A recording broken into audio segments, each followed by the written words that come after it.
Hello students, I hope आप सभी अच्छे होंगे। मैं आयुषी आपको मैथ्स पढ़ाऊंगी और आज हम 12th क्लास की यूनिट 2 पढ़ने वाले हैं जिसका नाम है बीजगणित। और बीजगणित आप सभी जानते हैं, इसे बोलते हैं अलजेब्रा। इसके अंदर आपके 2 चैप्टर्स आते हैं, तो ये टोटल आपके 10 मार्क्स का यूनिट है जिसको आप 2 चैप्टर से कवर कर सकते हैं। तो वो चैप्टर्स कौन कौन से हैं? फर्स्ट चैप्टर है आपका आव्यू, मैट्रिसेस। और मैट्रिसेस बहुत ही इजी चैप्टर है, ये बहुत ही जल्दी कॉन्सेप्ट आप सीख जाएंगे। सेकंड चैप्टर आता है सारणिक, जिसे आप बोलते हैं डिटरमिनेंट्स। तो ये दोनों चैप्टर्स आपके 5 मार्क्स के आएंगे, तो टोटल आपके 10 मार्क्स इसके अंदर कवर हो जाते हैं इस यूनिट के। आज पढ़ते हैं फर्स्ट चैप्टर मैट्रिक्स।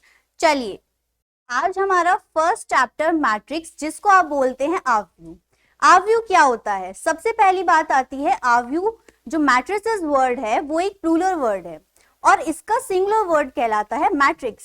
सो आपका जो मैट्रिसेस वर्ड है वो प्लूरल है। सेकंड, इसका यूज क्या है? मैट्रिक्स का यूज कहाँ पे करते हैं और कैसे करते हैं? इसका यूज आप इस तरीके से समझ सकते हैं कि आपके पास कोई भी डाटा दिया जाए, सेल्स प्रोडक्शन का या फिर डाटा कोई भी किसी तरीके का, तो आप उसको इजीली सिंप्लीफाई कैसे करेंगे वो सिखाता है मैट्रिक्स।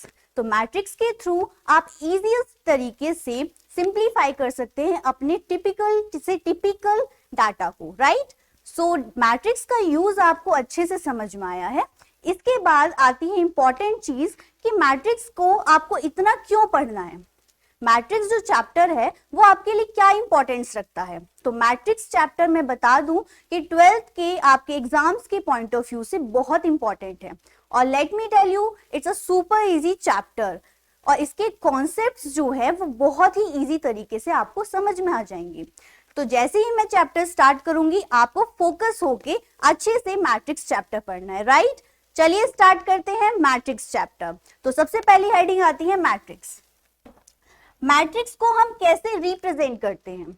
मैट्रिक्स को रिप्रेजेंट करने का एक सिंपलेस्ट तरीका है कि आप इस तरीके का एक थर्ड ब्रैकेट बनाएं, या आप बोल सकते हैं कि इसको मैं रेक्टेंगुलर एरे के अंदर फिट कर दूं। दैट मींस जो भी हमारा डाटा हो उसको मैं एक थर्ड ब्रैकेट के अंदर लिखूं, तो वो कहलाएगा हमारा रिप्रेजेंटेशन ऑफ मैट्रिक्स। आप कुछ एग्जांपल के थ्रू समझते हैं कि मैट्रिक्स को कैसे अरेंज किया जाता है और वो कैसी दिखती है। चलिए देखते हैं कि मैंने एक एग्जांपल लिया। यहाँ पर एग्जांपल है कि मेरे पास 3 पर्सन है, ए बी सी। तो मैंने यहाँ पर लिखा कि मेरे पास 3 पर्सन है ए बी सी और इनके पास कुछ एप्पल्स और ऑरेंजेस हैं। तो एप्पल और ऑरेंजेस को लिखेंगे यहाँ पर।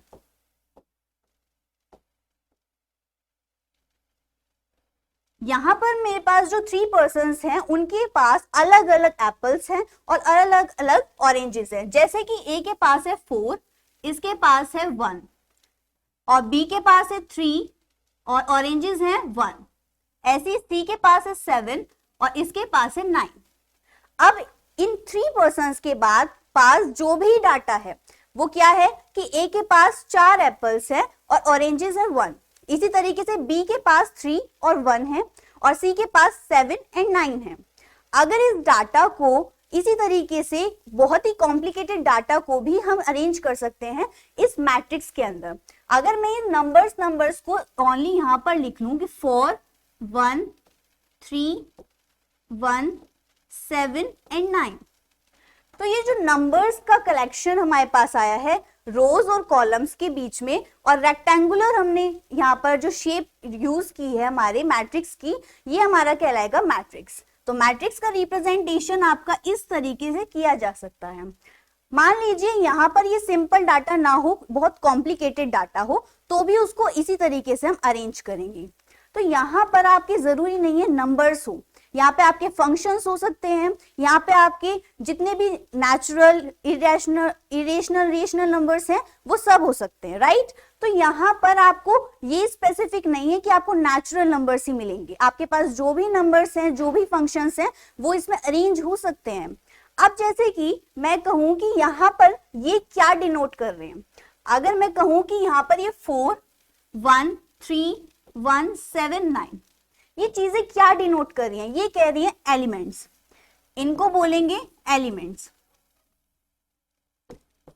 ये सारे एलिमेंट्स कहलाएंगे, 4 भी एलिमेंट होगा हमारा, 9 भी एलिमेंट होगा हमारा, 3 भी एलिमेंट होगा। इस तरीके से हमारे पास जो मैट्रिक्स है उसके अंदर रखे होते हैं एलिमेंट्स।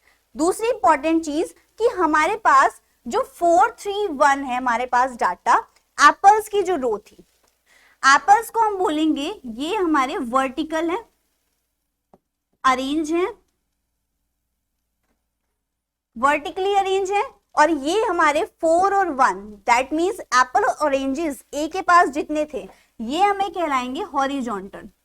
तो ये हमारा वर्टिकल है और ये हमारा हॉरिजॉन्टल है। तो वर्टिकल लाइंस कितनी है 2 और हॉरिजॉन्टल है 3। दैट मीन्स अगर मैं इसे मैट्रिक्स के अंदर लिखूं तो इसे बोलेंगे हम कॉलम और इनको बोलेंगे रोज, राइट। तो हमारे पास दो चीजें आती हैं, रोज एंड कॉलम्स। तो रोज आपकी दिखती हैं इस तरीके से और कॉलम्स आपके दिखते हैं इस तरीके से। जैसे एक मैट्रिक्स लेते हैं, मैट्रिक्स ली हमने ए, 3 2 1 0। यहां पे नंबर ऑफ रोज कितनी है 1 2, तो ये दोनों आपकी कहलाएंगी रोज। और कॉलम 1 2, 3 और 1 डिनोट करते हैं हमारे कॉलम्स को और 2 और 0 भी डिनोट करता है हमारे कॉलम को। तो यहां पर इनको बोलेंगे रोज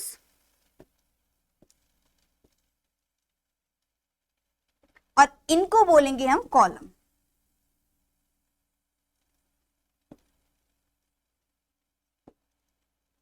राइट। तो यहां पर रोज और कॉलम्स आपने ये सीख लिया। मैट्रिक्स क्या है, मैट्रिक्स को रिप्रेजेंट करना है, कैसे करते हैं। सो यहाँ पर मैंने एक वर्ड बोला था कि हमारे पास फंक्शंस भी होंगे, हमारे पास वैल्यूज भी होंगी, नंबर्स भी होंगे, बहुत तरीके की मैट्रिक्स आपको मिलेगी। तो यहाँ पर कुछ मैट्रिक्स देख लेते हैं कि मैट्रिक्स किस तरीके से हमें दिखेंगी। तो मैंने एक एग्जाम्पल लिया मैट्रिक्स का कि मेरे पास एक ट्रिग्नोमेट्री फंक्शन की मैट्रिक्स है। ट्रिग्नोमेट्री फंक्शंस तो आपने सभी ने पढ़े हैं। तो मैंने यहां पे लिया ये साइन एक्स, यहां पर cos x, sine square x और कॉस स्क्वायर एक्स। ये एक मैट्रिक्स है। यहां पर रिप्रेजेंट कर रहे हैं ये साइन एक्स एक एलिमेंट को, कॉस एक्स भी एक एलिमेंट को रिप्रेजेंट कर रहा है। दैट मीन्स हमारे पास जो साइन एक्स कॉस एक्स या sine square x cos square x है ये सारे एलिमेंट्स हैं। और रोज कितनी है हमारे पास, रोज है 2 और कॉलम्स है 2, राइट। तो हमने देखा कि ट्रिग्नोमेट्री फंक्शंस भी इस मैट्रिक्स के अंदर अरेंज हो सकते हैं। तो हम बोलेंगे a matrix is an ordered rectangular array of numbers and functions, right. तो इसी तरीके से कुछ लेते हैं इमेजिनरी नंबर्स। इमेजिनरी नंबर्स कौन से होते हैं, जो आपके इस फॉर्म में मिले, ये नंबर इमेजिनरी है। या कुछ लेते हैं नेगेटिव नंबर्स, या फिर हम कुछ ले √3 √2 इस तरीके के नंबर, या 7/9 6/2। ये सारे एलिमेंट्स क्या रिप्रेजेंट कर रहे हैं, एक मैट्रिक्स को। ये सारे एलिमेंट्स एक मैट्रिक्स को बनाते हैं।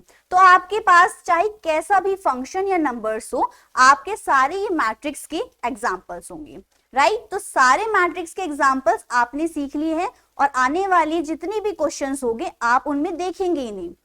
अब इसके बाद जो नेक्स्ट इंपॉर्टेंट चीज आती है वो है रोज और कॉलम्स के बाद ऑर्डर ऑफ मैट्रिक्स। तो ऑर्डर ऑफ मैट्रिक्स की बनाते हैं हेडिंग सबसे पहले।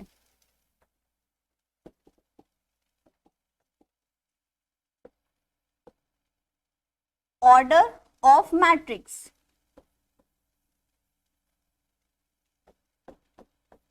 ऑर्डर ऑफ मैट्रिक्स क्या होता है, देखिए बहुत ही सिंपलेस्ट और बहुत ही इंपॉर्टेंट बात है कि ऑर्डर ऑफ मैट्रिक्स डिफाइन होता है हमारे number of rose and number of columns. जितने हमारे पास नंबर ऑफ रोज होंगे और जितने नंबर ऑफ कॉलम्स होंगे उनके कॉम्बिनेशन से बनेगा हमारा मैट्रिक्स। जैसे मैंने कहा कि मेरे पास m रोज हैं और n कॉलम्स हैं, तो यहां पे मैं m से रिप्रेजेंट करूंगी रोज को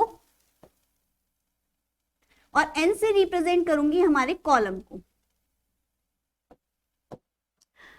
यहाँ पे रोज और कॉलम्स को हमने m और n से रिप्रेजेंट किया है।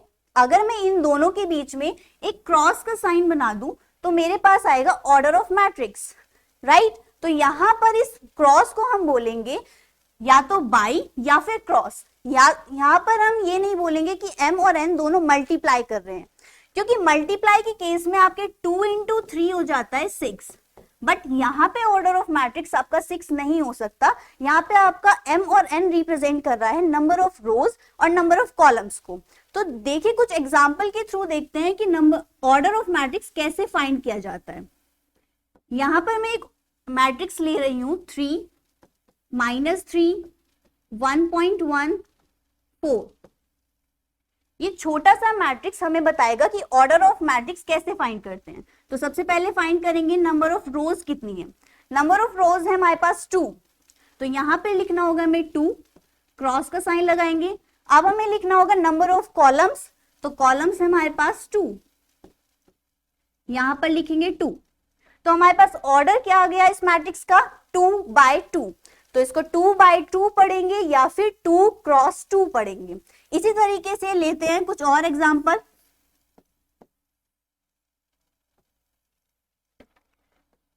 i+1 -1 √3 4/7 6 -3 4 2 1.1। यहां पर अगर ऑर्डर ऑफ मैट्रिक्स की बात करें तो हमें गिनना होगा सबसे पहले जितनी भी रोज हैं। हमारे पास नंबर ऑफ रोज है 3, तो यहां पर लिखेंगे 3 cross number of columns is 3 1 2 3। तो यहां पर इस मैट्रिक्स का ऑर्डर आता है 3 क्रॉस 3। इसी तरीके से कुछ और एग्जांपल, जैसे मैंने लिया एक trigonometry function sin square x cos square x tan x and tan square x। यहां पर ट्रिग्नोमेट्री फंक्शन भी हमें बता सकता है ऑर्डर ऑफ मैट्रिक्स क्या है। तो सबसे पहले हमें रोज को काउंट करना होगा। रोज है हमारे पास 2 और कॉलम्स है 2, तो 2 क्रॉस 2 यहाँ पे रिप्रेजेंट कर सकते हैं। यहाँ पे आपका ऑर्डर 4 भी आ सकता है अगर आपके पास 4 कॉलम्स या रोज हो। तो आपके पास कोई भी नंबर ऑफ रोज या कॉलम्स गिवन होंगे तो आपके उनके ऑर्डर्स को फाइंड कर सकते हैं। यह आपका 1 मार्क्स या 2 मार्क्स में एमसीक्यूज में जरूर लगता है कि आपके ऑर्डर ऑफ मैट्रिक्स क्या होंगे। इसके बाद आपको सीखना होगा ऑर्डर ऑफ मैट्रिक्स के बाद कि हर एलिमेंट अपना एक प्लेस या पोजीशन रखता है। दैट मीन्स कि हमारे पास मैट्रिक्स के अंदर इतने सारे एलिमेंट्स हैं, बट उनकी पोजीशन या फिर हमें उसकी प्लेस कैसे पता चलेगा कि हम एक स्पेसिफिक नंबर को डिनोट कर रहे हैं। तो इसी चीज को समझने के लिए हमें समझना होता है नोटेशन ऑफ मैट्रिक्स। तो नोटेशन ऑफ मैट्रिक्स को आप बोलते हैं आव्यू का निरूपण। तो हेडिंग बनाते हैं नोटेशन ऑफ मैट्रिक्स, जिसको आप बोलते हैं आव्यू का निरूपण।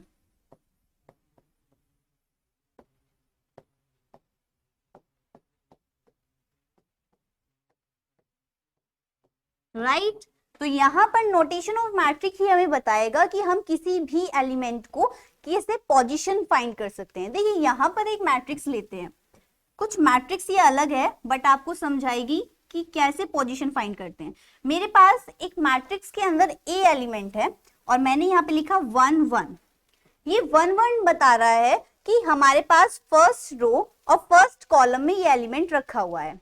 इसी तरीके से इसके तुरंत बाद एलिमेंट आता है 1 2। ये बताता है कि हमारी first row and second column में ये एलिमेंट रखा हुआ है। इसी तरीके से हर एलिमेंट अपनी पोजीशन को शो करता है। A1 3 यहां पर भी सेम कि यहाँ पे फर्स्ट रो और थर्ड कॉलम। इसी तरीके से आगे चलते हैं तो A1n, राइट। इसी तरीके से सेकंड अगर कॉलम में बात करें तो A21, बिकॉज यहां पर first second row and first column है। तो 2 1 A22 A23, इसी तरीके से A2n A31 A32, A33 and last A3n। अगर मैं A11, A21, A31 को आगे बढ़ाती हूं तो मेरे पास आएगा AM1, बिकॉज M फिक्स्ड है, फर्स्ट रो है, फर्स्ट कॉलम में बात हो रही है। इसी तरीके से ये वाले सारे एलिमेंट्स चलेंगे और लास्ट मुझे मिलेगा AMN। यहां पर AM2 बोल सकते हैं आप, AM3 और आपको मिलेगा AMN। तो यहां पर ऑर्डर क्या होगा इस मैट्रिक्स का? ऑर्डर होगा कि हमने रोज चली है M और कॉलम चले हैं N, तो M क्रॉस N इस मैट्रिक्स का ऑर्डर होगा। तो नोटेशन ऑफ मैट्रिक्स से अगर मेरे पास कोई भी एलिमेंट है उसका मैं फाइंड कर सकती हूँ पोजीशन को। जैसे कोई एग्जांपल लें, एग्जांपल लिया 2, 4, -3, 1.2, 7, -6। यहां पर अगर मैं कहूं कि 2 की पोजीशन क्या है, तो 2 की पोजीशन है फर्स्ट रो फर्स्ट कॉलम। 4 की पोजीशन क्या है? First row second column. इसी तरीके से -3 की second row first column and यहां पर A22। अब आप इसी तरीके से थर्ड रो निकालिए, थर्ड रो होगी A31 और ये A32, राइट? तो आप हर एलिमेंट को बता सकते हैं कि वो कहां पर रखा हुआ है, बिकॉज ये हेल्प करता है कि आपके पास एक मैट्रिक्स के अंदर अगर एक ही एलिमेंट रिपीट है तो आप एक स्पेसिफिक एलिमेंट को बताएंगे इस पोजीशन के थ्रू। तो नोटेशन ऑफ मैट्रिक्स इतना ही आपको सीखना है कि आपकी पोजीशंस क्या हैं, राइट? तो ऑर्डर ऑफ मैट्रिक्स आपने, नोटेशन ऑफ मैट्रिक्स दोनों सीख लिए। इसके बाद आते हैं आपके number of elements. Number of elements क्या बताता है कि जितने आपके पास रोज हैं, जितनी आपके पास कॉलम्स हैं, अगर मैं इन दोनों की मल्टीप्लाई कर दूं तो आपके पास आते हैं number of elements. That means कि अगर मैं कहूं इस वाले के लिए, मैंने दोबारा ये एग्जांपल ले लेते हैं 2, 4, 3, 1.2 एंड 7, -6। इसके लिए नंबर ऑफ एलिमेंट्स क्या होंगी? तो मुझे पता होना चाहिए कि कितनी रोज हैं। तो 1, 2, 3 रोज हैं, मल्टीप्लाई का साइन लगाएंगे। अब कॉलम कितने हैं? 2, तो 2 कॉलम लिखेंगे तो हमारे पास आता है 6। दैट मीन्स इस मैट्रिक्स के अंदर हमारे पास 6 एलिमेंट्स रखे हुए हैं। चेक कीजिए 1, 2, 3, 4, 5, 6, तो नंबर ऑफ एलिमेंट्स हो गए 6। बट ऑर्डर में आपको मल्टीप्लाई नहीं करनी होती है, नंबर ऑफ एलिमेंट्स में आप मल्टीप्लाई कर सकते हैं, राइट? तो अब नेक्स्ट चीज आती है जो मोस्ट इंपॉर्टेंट है आपकी, इसके तुरंत बाद, कि आपके टाइप्स ऑफ मैट्रिक्स क्या हैं। टाइप ऑफ मैट्रिक्स को आप हिंदी में कहते हैं आव्यूह के प्रकार। जैसे आपके नंबर्स या फिर कोई भी चीज के आप प्रकार पढ़ते हैं, इसी तरीके से आपके मैट्रिक्स के भी प्रकार होते हैं। ये मैट्रिक्स के प्रकार आप कुछ ही देर में सारे सीख जाएंगे क्योंकि छोटे छोटे कॉन्सेप्ट्स के साथ ही हैं। तो चलिए पढ़ते हैं टाइप्स ऑफ मैट्रिक्स। तो टाइप ऑफ मैट्रिक्स की सबसे पहले बनाएंगे हेडिंग, टाइप्स ऑफ मैट्रिक्स।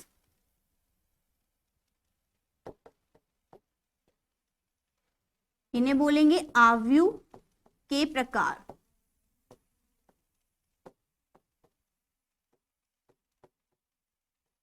सबसे पहले आता है आपका रो मैट्रिक्स। रो मैट्रिक्स क्या होता है? इसको आप हिंदी में कहते हैं पंक्ति आव्यूह।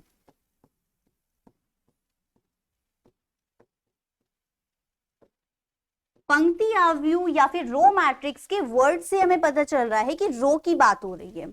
अब इस रो की बात होने में क्या हो रहा है? दैट मीन्स कि अगर रो की बात करें तो हमने कह दिया कि इस कंडीशन के लिए, किसके लिए? रो मैट्रिक्स की कंडीशन के लिए रो के नंबर्स रखेंगे 1।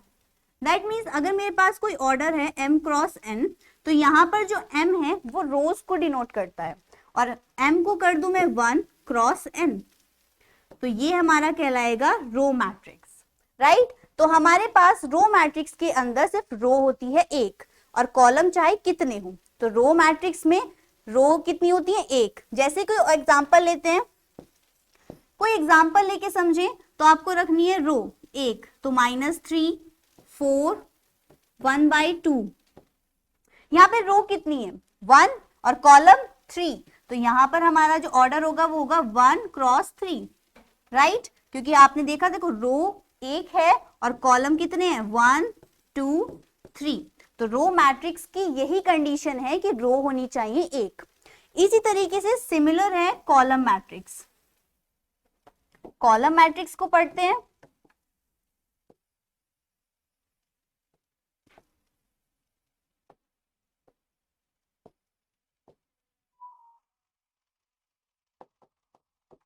कॉलम मैट्रिक्स को आप बोलते हैं स्तंभ आव्यूह।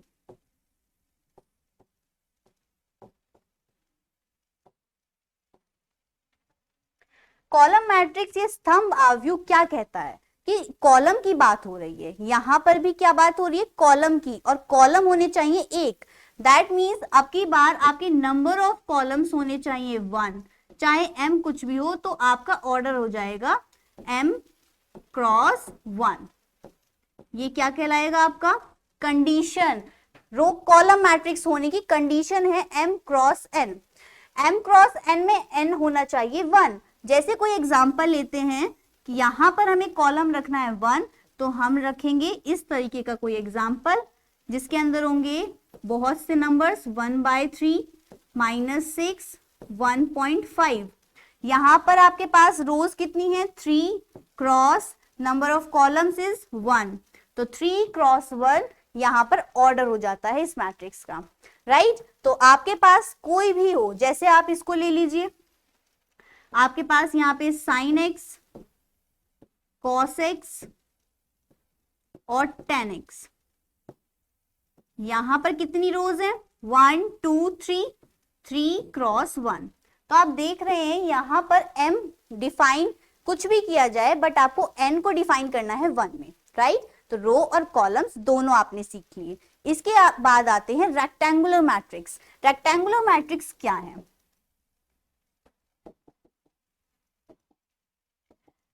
रेक्टेंगुलर मैट्रिक्स जो है आपके रेक्टेंगुलर से ही सिमिलर है। रेक्टेंगुलर मैट्रिक्स को आप हिंदी में कहते हैं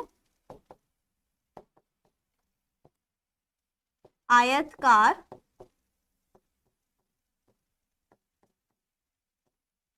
आव्यूह। आयतकार आव्यूह या रेक्टेंगुलर मैट्रिक्स। तो आप सबसे पहले समझिए कि रेक्टेंगुलर वर्ड क्या है।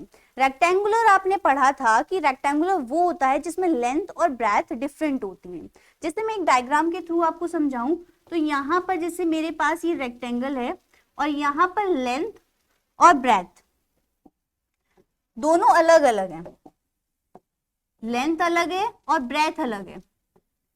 इसी तरीके से अगर मैट्रिक्स में इसे कंबाइन कर दिया जाए इस वर्ड को, तो मैं कहूंगी कि यहाँ पर m और n दोनों ही डिफरेंट होंगे। दैट मीन्स यहाँ पे कंडीशन क्रिएट होती है कि m n के बराबर नहीं होना चाहिए। जैसे कोई एग्जांपल कैसे दिखते हैं ये,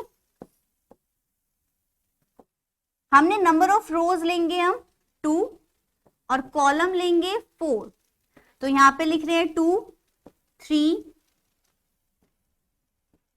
माइनस के ले लेते हैं 1.1 6 4 7। इस तरीके की कोई मैट्रिक्स है। यहाँ पे नंबर ऑफ रोज लिए हमने 2 और कॉलम्स लिए 4, तो देखिए 1 2 3 एंड 4, राइट। तो इस तरीके से आप कह सकते हैं हमारे 2 और 4 इक्वल नहीं है। ये एग्जांपल हो गया रेक्टेंगुलर मैट्रिक्स का। इसी तरीके से सिमिलर है स्क्वायर मैट्रिक्स। तो स्क्वायर मैट्रिक्स पढ़ते हैं। स्क्वायर मैट्रिक्स क्या है? आपका स्क्वायर मैट्रिक्स आप डिनोट कर सकते हैं स्क्वायर की तरह, समझ सकते हैं इसे। स्क्वायर मैट्रिक्स को आप बोलते हैं हिंदी में वर्ग आव्यूह।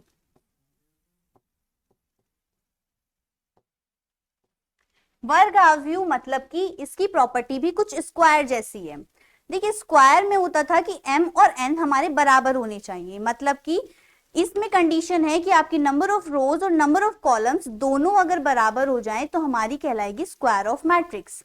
यहाँ पर अगर हम देखें एक मैट्रिक्स, तो मैंने कहा कि यहाँ पर मैं 3/3 की लेते हैं, तो नंबर ऑफ रोज कितनी होनी चाहिए मेरे पास 3, तो मैंने बना ली 4 2 6, और कॉलम कितने होने चाहिए 3, तो यहाँ पर -6 7/9 4 2 1।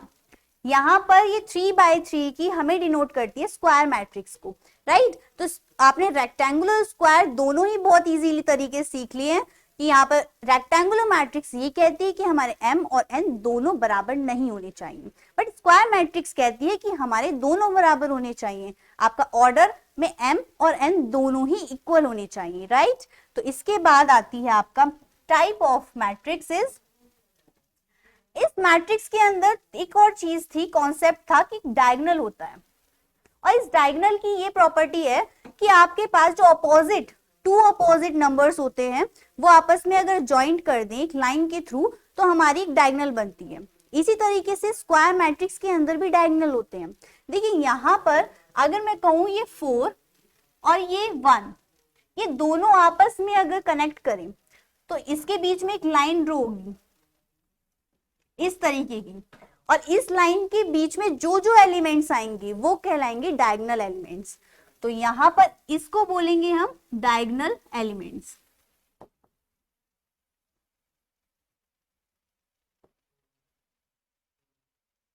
डायगोनल एलिमेंट्स, डायगोनल को आप बोलते हैं विकर्ण, राइट। तो यहां पर 4 -6 एंड 1 हमें शो करते हैं डायगोनल एलिमेंट्स को। इसी से सिमिलर है हमारा नेक्स्ट मैट्रिक्स डायगोनल मैट्रिक्स। तो डायगोनल मैट्रिक्स क्या होते हैं,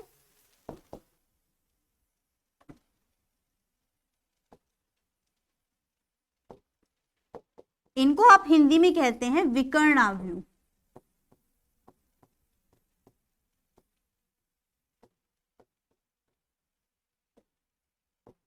अब ये डायगोनल मैट्रिक्स की एक प्रॉपर्टी है कि आपके पास कोई भी मैट्रिक्स है और आपके पास यहां पर ये जो डायगोनल है इसके अंदर एलिमेंट्स रखे हुए हैं, जैसे -1 2 3 ये एलिमेंट्स रखे हुए हैं, बट इसके अदर जो एलिमेंट्स थे उन्हें कर दें अगर 0 इस तरीके से, तो ये कहलाता है डायगोनल मैट्रिक्स। मतलब कि डायगोनल मैट्रिक्स कहता है कि हमारे डायगोनल में एलिमेंट्स रखे होने चाहिए, वही हमारा कहलाता है डायगोनल मैट्रिक्स, और अदर एलिमेंट्स क्या होने चाहिए 0। अब ये बहुत ही इजी मैट्रिक्स था, इसके तुरंत बाद और भी इजी मैट्रिक्स है स्केलर मैट्रिक्स, जो कि इसी से थोड़ा सा रिलेट करते हैं। हम अगर कहने लगे स्केलर मैट्रिक्स को आप बोलते हैं हिंदी में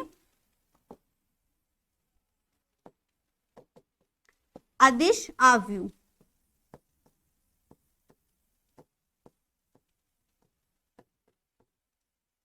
अब इसे डायगोनल मैट्रिक्स से रिलेट करते हैं।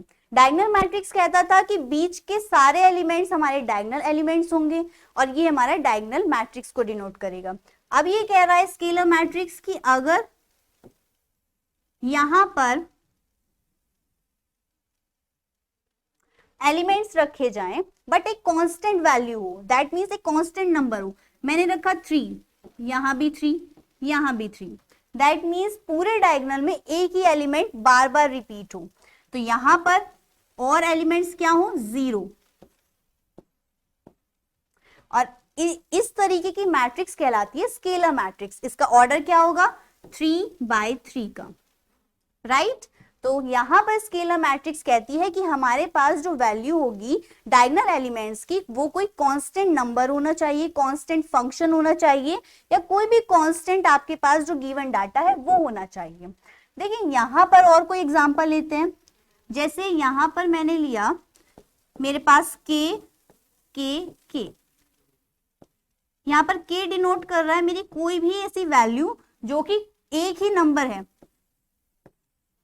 तो मैं कहूंगी कि अगर मेरे पास aij था, जहां पर aij क्या है, a एलिमेंट है, i यहां पर बता रहा है रोज एंड j मेरा बता रहा है कॉलम, तो i और j अगर ये दोनों बराबर तो हो बट a की वैल्यू हो, जैसे डायगोनल में अगर कहे तो डायगोनल में ये और चीज है कि आपके पास i और j दोनों इक्वल होने चाहिए।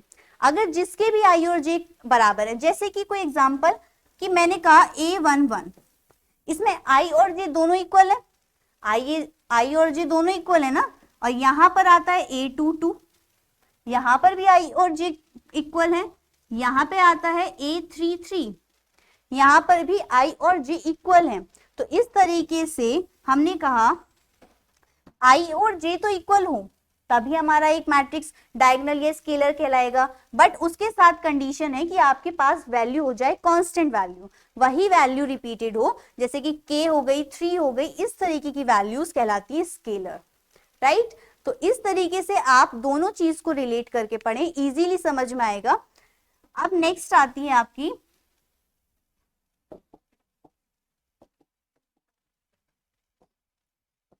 Identity matrix.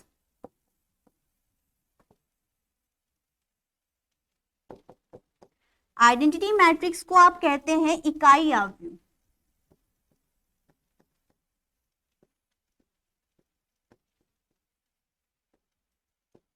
इकाई आव्यूह स्केलर मैट्रिक्स कहता है कि भाई एक ही वैल्यू होनी चाहिए डायगोनल एलिमेंट्स में।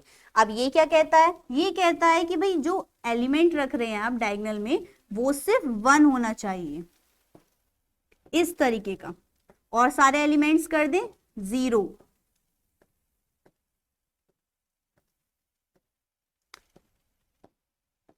ठीक है, तो यहां पर ये कहते हैं कि डायगोनल एलिमेंट्स में सारे एलिमेंट्स जितने भी हैं वो होने चाहिए 1। तो यहां पर ऑर्डर फाइंड करें तो नंबर ऑफ रोज हैं 1 2 3 4, 4 क्रॉस लगाएंगे। नंबर ऑफ कॉलम्स 1 2 3 एंड 4, तो यहां लिखेंगे 4। ये थी आपकी 4x4 की मैट्रिक्स। तो 4x4 या 3x4 हो, कोई भी मैट्रिक्स हो, आप इसे फाइंड कर सकते हैं ऑर्डर ऑफ मैट्रिक्स से। आपको m रखना है, क्रॉस लगाना है, n रखना है। तो आइडेंटिटी मैट्रिक्स बहुत इजी है और ये काम करती है आपकी बिल्कुल इस तरीके की जैसे कि आपकी आइडेंटिटी काम करती है। इसको आप दूसरी तरीके से शो कर सकते हैं, जैसे एक मैंने 1 ले लिया, ये भी एक मैट्रिक्स है। अगर मैं कोई और एग्जांपल लूं 1 1 1 और सारे एलिमेंट्स कर दूं 0, ये कितने ऑर्डर की हुई 1 2 3, 3 रोज और कॉलम 1 2 3, 3 कॉलम। तो आपकी 3x3 हो 4x4 हो, आपकी जो डायगोनल एलिमेंट्स में 1 रखा होना चाहिए। अब आते हैं इसके बाद आइडेंटिटी मैट्रिक्स के बाद आती है नल मैट्रिक्स।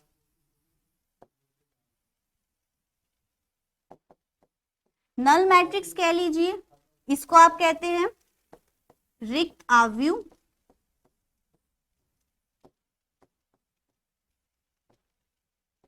इसको आप जीरो मैट्रिक्स भी बोल सकते हैं। जीरो मैट्रिक्स को भी क्या कहेंगे आप,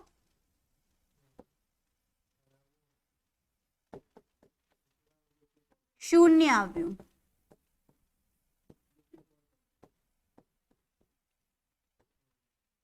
अब देखिए यहां पर नल बोलिए या जीरो, दोनों एक ही बात कहेंगे कि हमारे पास एक ऐसी मैट्रिक्स जिसके अंदर सारे एलिमेंट्स हो जाएं 0, इस तरीके से।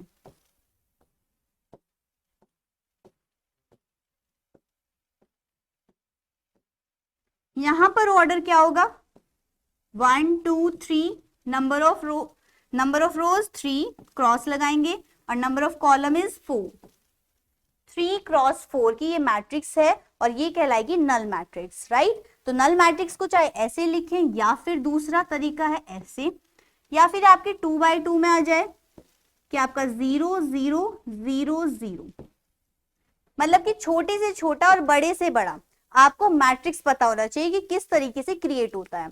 तो नल मैट्रिक्स भी बहुत ही इजी टॉपिक था आपके टाइप्स में। सारे मैट्रिक्स आपने इतनी इजीली पढ़ लिए कि आई होप आपको सबको अच्छे से समझ में आए हैं। इसके बाद तुरंत आपके टाइप्स कंप्लीट होने के बाद आता है इक्वालिटी ऑफ मैट्रिक्स। अब आपने बहुत से मैट्रिक्स ऐसे देखे हैं या फिर आप देखोगे आगे क्वेश्चंस में कि बहुत ही सिमिलर है।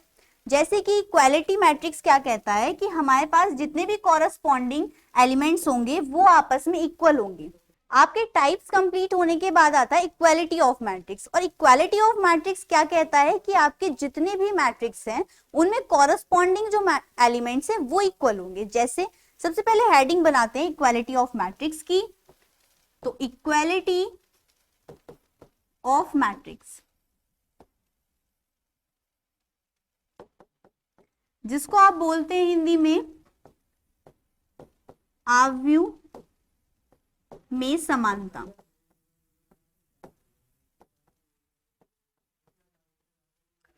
इक्वालिटी ऑफ मैट्रिक्स में मैंने माना दो मैट्रिक्स ए, जिसमें कुछ एलिमेंट्स रखे हैं 2, 3, 4, 7, -1, 1.5। अब बी मैट्रिक्स मानते हैं, इसमें भी कुछ एलिमेंट्स रखे हुए हैं 6, 7, 4, 3/2, -1, √3।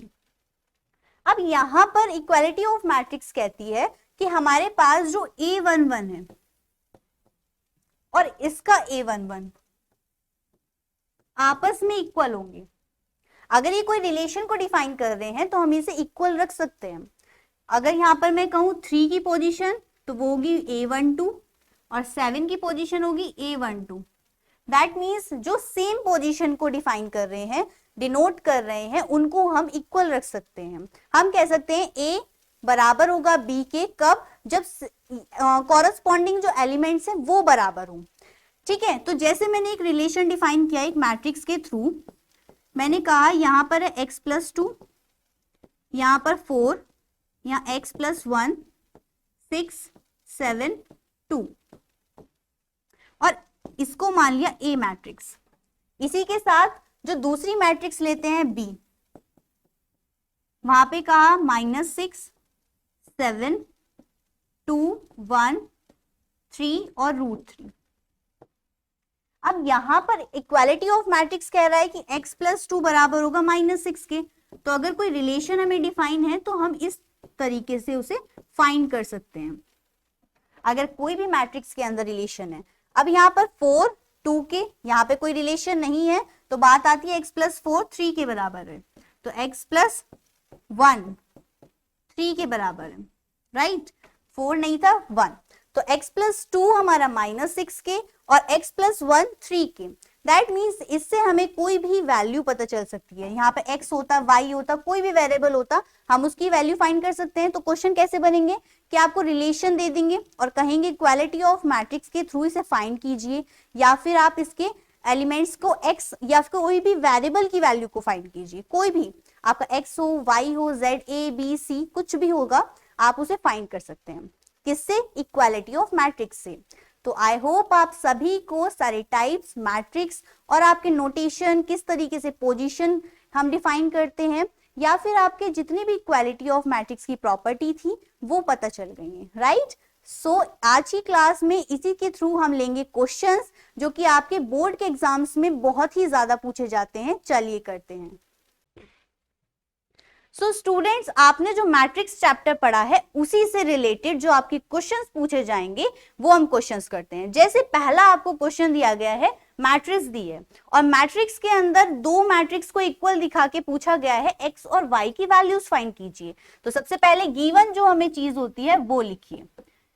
गिवन मैट्रिक्स है मेरे पास 2x + 1, 0, 3y, y² - 5y equals to x + 3, y² + 2, 0 and -6।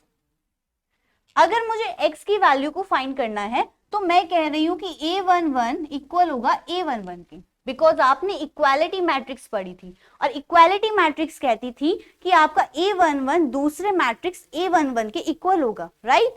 तो इस वजह से हम लिखेंगे 2x + 1 इक्वल्स टू x + 3 और यहां से x की वैल्यू को निकालते हैं तो यहां से निकलेगी x इक्वल्स टू 2, राइट? तो यहां से मेरी x की वैल्यू फाइंड हो चुकी है, बची है सिर्फ y की वैल्यू। तो y की वैल्यू को फाइंड करने के लिए मैंने 3y और x² + 2 को इक्वल रखा। 3y इक्वल्स टू y² + 2 यहां से मेरी एक इक्वेशन बनती है -3y + 2 = 0। यहां से जो मुझे y की वैल्यू मिलने वाली है तो मैं इसे लिखूंगी इक्वेशन को y² - 2 + 1 y + 2 = 0। यहां से y² 2y + y + 2 = 0, बट यहां पर प्लस माइनस माइनस होगा तो आप लिखेंगे यहां पर माइनस। अब यहां से y कॉमन लेते हैं तो y - 2, यहां से क्या कॉमन आएगा, हमारा आएगा -1 कॉमन और यहां अंदर बचेगा y - 2 = 0। तो y - 2 और y - 1 = 0, और दोनों वैल्यूज को अगर मैं 0 के इक्वल रखूंगी तो y की दो वैल्यू मिलेंगी मुझे 2 और 1। तो आपके पास x की वैल्यू आ चुकी है, y की वैल्यू आ चुकी है, और क्वेश्चन में आपको पूछा था x और y की वैल्यूज बताइए, और आपने दोनों ही बहुत ही इजी वे में फाइंड कर ली। इसी के साथ नेक्स्ट क्वेश्चन देखते हैं। नेक्स्ट क्वेश्चन में आपको दो मैट्रिक्स दी हैं और दोनों के वेरिएबल्स अब की बार चेंज कर दिए हैं a और b में। अब इन मैट्रिक्स में पूछा है a और b के वैल्यू, तो यहां से जो गिवन है वो लिखते हैं। गिवन एक मैट्रिक्स आपको दी गई है 3a + b, next -b 2b - a और 3, इसको इक्वल दिखाना है आपको 1 2 -5 3। यहां भी सेम केस अप्लाई होगा। इक्वालिटी कहती है कि आपका a11 इक्वल होगा a11 की, जो दो मैट्रिक्स हैं उनमें जो a11 होगा दोनों आपस में इक्वल होंगे।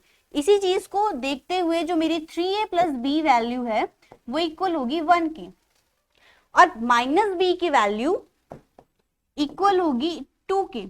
ये जो -b था ये इक्वल होगा 2 के, तो यहां से b की वैल्यू मुझे मिली -2। अगर b की वैल्यू मुझे मिल चुकी है और a और b के बीच में मेरे पास रिलेशन है, तो क्यों ना मैं इस b की वैल्यू को इसमें पुट कर दूं। तो मैंने पुट किया 3a + b = 1 में मुझे b = -2 रखना है, तो 3a - 2 = 1, 3a = 3, a = 1।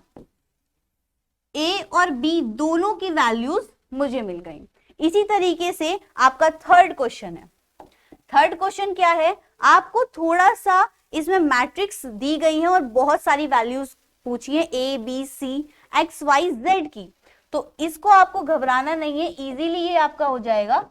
कैसे करेंगे इसे, जो आपको गिवन है सबसे पहले उसे उतारिए कि आपके पास जो भी मैट्रिक्स दी गई है x + 3 z + 4 2y - 7 -6 a - 1 0 b - 3 -21 0। एक तो ये मैट्रिक्स है और ये बराबर दिखाई है इन्होंने 0 6 3y - 2 -6 -3 2c + 2 2b + 4, next is 21 and 0। यहां पर आपके जितने भी वेरिएबल्स हैं आपको सबकी वैल्यूज को फाइंड करना है अपनी इक्वालिटी के अकॉर्डिंग। तो यहां पर मैं सबसे पहले जो जो चीजें मुझे गिवन है वो लिखती हूँ। x + 3 मेरा इक्वल होगा 0 के, दूसरा z + 4 इक्वल किसके होगा 6 के, नेक्स्ट 2y - 7 इक्वल होगा 3y - 2 के, राइट। नेक्स्ट -6 के इक्वल है तो हम इससे कोई वैल्यू नहीं निकल रही। नेक्स्ट a - 1 इक्वल होगा -3 के। इसी तरीके से आपकी 0 वैल्यू 2c + 2 के है तो हम लिखेंगे 2c + 2 = 0। नेक्स्ट b - 3 और 2b + 4 आपस में इक्वल है, तो यहां पे पहले लिख लेते हैं। अगर हमें कहीं और से b की वैल्यू इजीली मिल जाएगी तो हम इसको स्किप कर देते हैं, तो 2b + 4 एंड -21 दोनों तरफ सेम है तो इसको हम स्किप करेंगे। अब सबसे पहली वैल्यूज जो हमें मिल रही थी x प्लस 3 इक्वल्स टू 0, यहां से x की वैल्यू फाइंड हो सकती है x इक्वल्स टू -3। एक वैल्यू हमें x की मिल चुकी है, यहां से मुझे z की वैल्यू मिल सकती है। z की वैल्यू क्या मिलेगी? 2। आपकी x की और z की दो वैल्यूज मिल चुकी हैं। यहां से देखते हैं तो आपको थोड़ा सा y एक साथ करना होगा, मतलब कि 3y माइनस 2y हो जाएगा इक्वल्स टू -7 और प्लस के 2। तो यहां से मेरी वैल्यू आएगी y इक्वल्स टू -5। आपकी वैल्यू y की भी निकल चुकी है -5।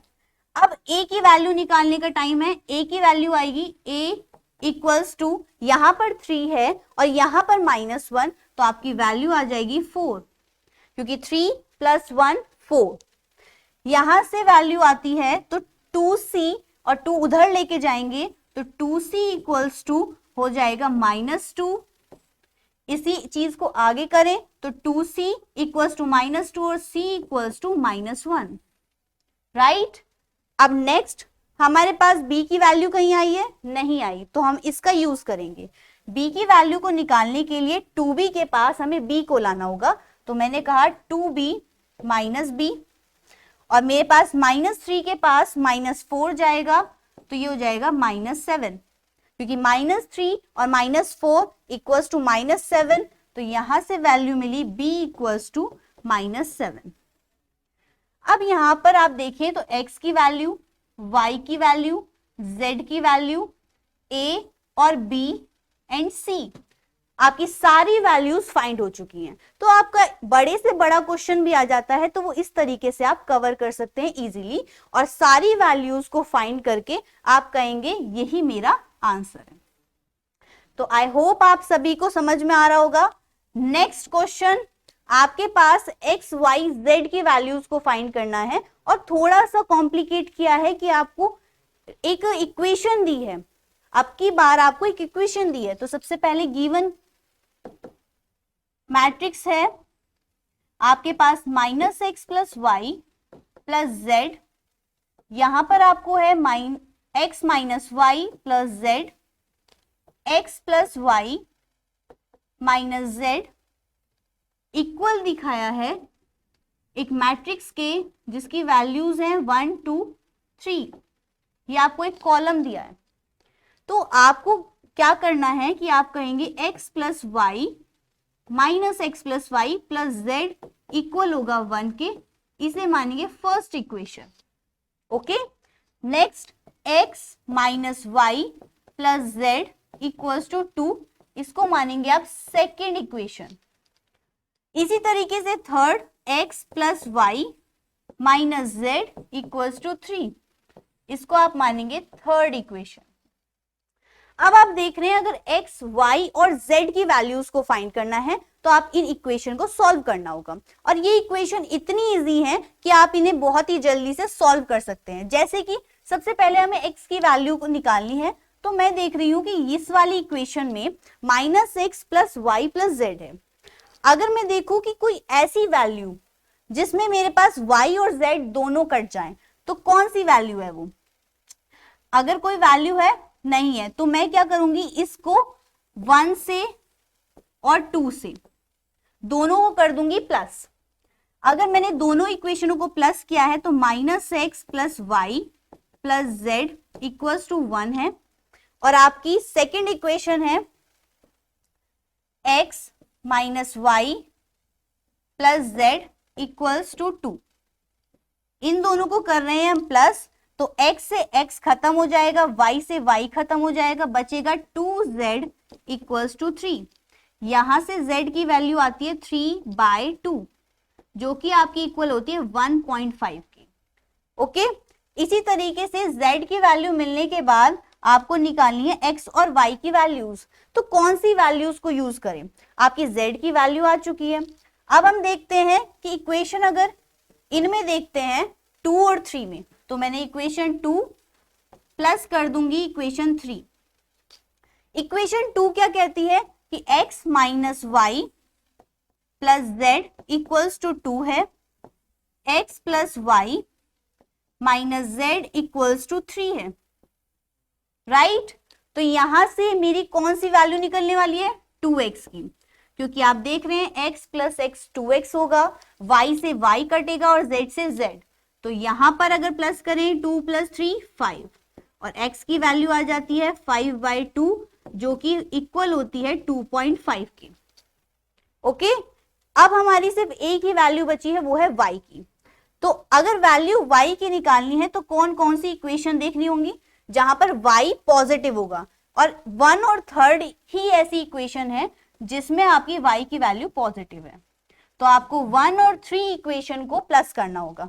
1 इक्वेशन थी कि minus x plus y plus z equals to 1, and third equation है x plus y minus z equals to 3। अब यहां से देखिए, अगर दोनों इक्वेशनों को प्लस करते हैं तो x से x कट रहा है, y से y 2y बन रहा है, और z से z कट रहा है। अगर 1 प्लस 3 करते हैं तो बचेगा 4, और y इक्वल्स टू आ जाता है 2। तो अब जल्दी से बताइए x की वैल्यू क्या थी। तो x की वैल्यू थी 2.5, y की वैल्यू थी 2, एंड z की वैल्यू थी 1.5। और आपसे क्वेश्चन क्या पूछा गया था कि आप x, y और z की वैल्यूज फाइंड कीजिए, और वही आपने बहुत ही इजी तरीके से की। इन इक्वेशंस को सॉल्व करना आपने छोटी क्लासेस में सीखा हुआ है, तो आपको टफ नहीं लगेगा। ये इक्वेशंस नॉर्मली जैसे आपने 2 इक्वेशन को प्लस किया तो एक वैल्यू मिल जाएगी, फिर 2 इक्वेशंस को प्लस किया तो दूसरी वैल्यू मिल जाएगी। इसी तरीके से आपके क्वेश्चंस जो होते हैं वो पूछे जाते हैं। बट आपको याद रखना है, मैट्रिक्स में आपकी जो वैल्यूज a11 है वो दूसरी मैट्रिक्स के a11 के इक्वल होगी, अगर a12 है वो दूसरी मैट्रिक्स के a12 के इक्वल होगी, और ये आप सीखते हैं इक्वालिटी मैट्रिक्स के अंदर। तो आपने ये बहुत ही इजी तरीके से क्वेश्चन करना सीख लिया है। चलो मिलते हैं नेक्स्ट क्लास में कुछ और इजी कॉन्सेप्ट्स के साथ। Thank you, happy learning.